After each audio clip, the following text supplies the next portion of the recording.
We're here with Aaron Janetti of Knife Control Concepts. We just did a day one seminar here at Maximus, and one of the areas that he touched upon was controlling somebody's back when you're dealing with a weapon. And typically in the past, we've done tons of videos on this about like different takedowns for the back, right? I get this hip control. How can I start utilizing hipping in, sweeping, lateral drops, all sorts of stuff, which is great and dandy if we're not dealing with weapons, because I'm not necessarily overly concerned too much about how we land per se if weapons aren't involved. Like 100% we know that, but we live in a world where we're not always 100% sure on that case. So I want you to kind of walk us through, one, the positioning, both if I have a weapon in hand compared to if I'm in the process of drawing it. And then once we kind of like establish what a good control position is for that, what do we do from there? For us in the system, when we're looking at just basic concepts, the program is called Knife Control Concepts for a reason.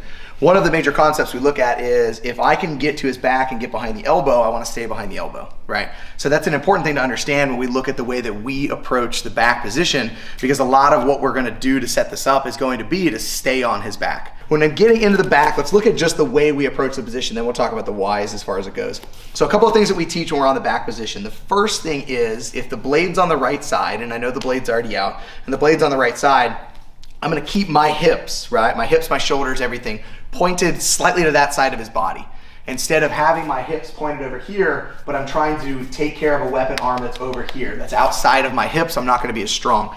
So we're gonna go and keep our hips set this way, and we do that specifically by splitting his stance. I'm gonna take this inside leg, in this case my left, and I'm gonna literally split inside of his stance. So that brings my hip into his tailbone. So now I have another form of contact, which we'll talk about, that starts to impact his posture, his balance, and his hips. My outside hand starts to reach across to his far side hip. If he's got a belt on like he does right now, I'll use that as a handle. If he doesn't have a belt on, then I'll just dig into the bones here, right into the hip bone, like get down to the hip flexor. From here, I'm gonna take my head and my chest into the back of the shoulder. And now this is where we do things a little differently than some other people. Instead of trying to go and feed inside of the grip, I'm actually gonna go to the outside of the grip. I'm gonna hammer my hand down into the wedge of the bicep here, and I'm gonna take my elbow to his hip. Right? And now from here, as we start moving around, I have to move with him to maintain those points of contact, but it gives me this kind of locked down position. If he's gonna get back position, or I said if he's gonna settle and get out of back position, the first thing he needs to start doing is either one, get away from me, or two, start to turn his hips back in towards me. So all these little mini checkpoints we're doing are solving those two problems. By holding onto the bicep and holding onto the hip, I keep him from being able to get away from me. Right? And now I need to shut down his movement left and right and in to turn in. So by having the far side hip and by having my hips in, if he tries to pull his hip out that way, I can feel that movement and I can go with that movement, right? By having the grip on his bicep, if he tries to go that way, I have a control on the movement. When we talk about sneaking the hips and the shoulders in, my hip is blocking his right hip, my head is blocking his right shoulder. So I'm making it very difficult for him to turn back around, right? So that's the whole entire objective is once I get behind the elbow, let's learn how to stay behind the elbow. We're not gonna stay here forever, right? Eventually I need to do some takedowns and all that kind of fun stuff, but those are the pieces. So break it down, far side hip control, split the stance with the inside leg. I have my head and chest pressing into the shoulder from here. My hand goes outside to the bicep and elbow goes to the inside here. Right? So this is generally how we go to look at it. This is going to make it difficult for him to do anything intensely effective with the blade. It keeps me on his back momentarily at least. If he wants to stab up towards my head, I can always move away from it and keep the position in. If he wants to stab down towards my leg, I can always take my hand, my leg out, right, to be able to move out that direction. If he wants to rip the knife away that way, I just stay behind him and post on the back of the tricep until he brings the elbow back to me. I don't need to go chasing it. But if I'm behind the elbow and if I found myself on the back, I want to stay on the back, right? From there, then we have all the other stuff that we can do, right? So we have our snaps from here. I'm posting my hips in. He gives me a little push back. I start putting him down on the floor, turning him in.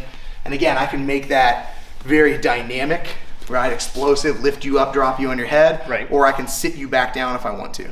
Theoretically speaking, from here, I can start pushing through to like my lovely gift wraps if I want to maybe access a weapon.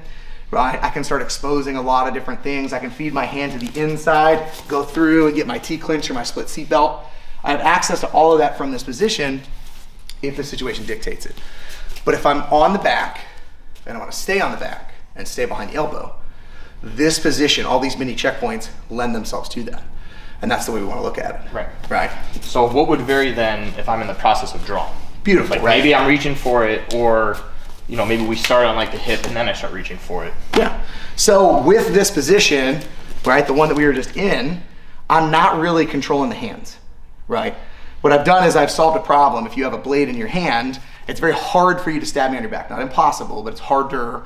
So if I'm having trouble and I want to get that and negotiate, and I do find myself on the back, this is the way we look at it. Well, if the knife's not out yet, then I would prefer there not to be a knife involved, right? So that's where inside control starts coming into play. By actually now having my grip to the inside, I can be keeping pressure on the belt line, right? As you start to try to reach for that blade, I can get in with your hands and start to mess with your hands, and now I'm locking everything in. Craig Douglas does a really good job of discussing like the importance of inside control when there's a blade, and he does it with the blade out and the blade in. For us, we like to be around the outside if possible, but when the blade's inside, I want to control the waistline. Right. Maybe I don't even know you have a blade, and I've just found myself on your back. By doing this, I can start to kind of figure out as I'm playing, like, oh shit, he's got something on his belt line. Right. And now I found that through me exploring inside control and controlling off your waist. So if you don't know that a weapon's in play, are you going to be more inclined to go for just kind of like a general, almost rear body inside lock? control, 100%. Are you going to try to isolate one side, or are you just going to try and control the full back at that point? Well, I mean, let's be realistic. People that train are usually one-sided creatures. We have things that we do appropriately and more efficiently on the right side versus the left side, right? In grappling, I have throws that I hit on the right side versus throws I hit on the left side, right? So depending on your training, it's like, yeah, I'm going to favor a side if I can favor a side. Now that said, if there isn't a weapon in play, this is an open hand situation, or I don't know you have a weapon yet in those cases, and I did happen to find myself to the back, like having a good cinch across the hips gives me good control over being able to break your posture down. Right. Whether I want to take you to the floor, whether I want to lift you and dump you on your head, or just drag you to the ground, I can use that to search and check pockets and waistband. And again, not so much so as like, Right. but in the movement of playing with this, being able to feel what's going on inside of my forearms. Right. Right? Transitioning across the body maybe with the hand as I go to get into those things. I have access to that from the inside if that's something that I should be concerned about, right? But that said, if the blade's not already out and I want to put you on the floor anyway, I'm going to run some basic takedowns from that position, and honestly, they're the same movements, right? So let's say the blade's not out just yet, but if I'm here, right, I'm either going to collapse you down into that, right? Or if I need a little bit more momentum, right, I might literally step across, right, to pull and drop your hip that direction. And because I have full access to your waistline, I have a better chance of collapsing your base, right? Or you can do the Ryan Hoover, what's it called, the blunder snap? Oh yeah. Right, where he goes here, to like sit him out. You know, those options are there in an open hand situation. And technically, theoretically, in a knife situation too, right? So if you do have the blade, and you know, whatever, let's say we did this today, right? I entered into the split seatbelt, you throw your arm over and I'm on your back. Well, I have inside control. Right. I can choose to go to the outside, that's where I like to be at. But if my hand's inside. Why fight outside of that? Right. Now, why would you prefer this on the outside more? Now, me personally, I say if, but in most cases, you're probably gonna strip this grip. Right. So if you strip the grip and you start flailing this arm around, this is just sometimes a harder thing to control from the inside without changing position. Now, if you're doing that and I don't like it, I can change position across your body. Correct. And that's fine. But if I'm doing this and you start to turn into me, this becomes a slightly less, in our opinion, a slightly less recoverable position.